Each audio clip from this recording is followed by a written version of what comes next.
Assalamualaikum warahmatullahi wabarakatuh. Selamat pagi anak-anak, bagaimana kabarnya? Mudah-mudahan kita semua ada dalam keadaan sehat walafiat dan ada dalam lindungannya. Pada pembelajaran PPKN sekarang, kita akan membahas tentang kasus pelanggaran hak asasi manusia.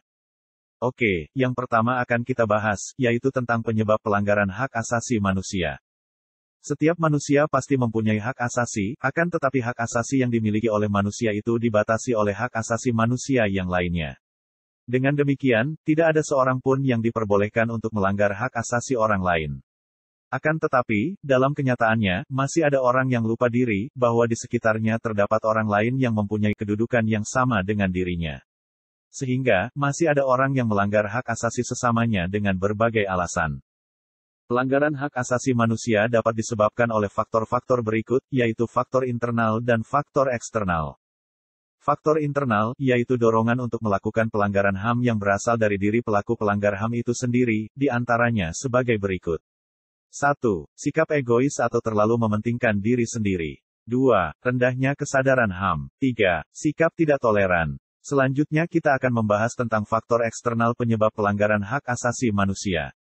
Faktor eksternal, yaitu faktor-faktor di luar diri manusia yang mendorong seseorang atau sekelompok orang melakukan pelanggaran HAM, di antaranya sebagai berikut. 1. Penyalahgunaan kekuasaan. 2. Penyalahgunaan teknologi. 3. Kesenjangan sosial dan ekonomi yang tinggi. Selanjutnya, kita akan membahas tentang contoh kasus pelanggaran HAM yang pernah terjadi di Indonesia, di antaranya sebagai berikut. 1. Kerusuhan Tanjung Priuk pada tahun 1984.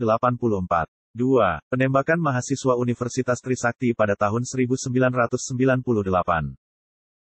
Tragedi Semanggi I pada tahun 1998 dan tragedi Semanggi II pada tahun 1999.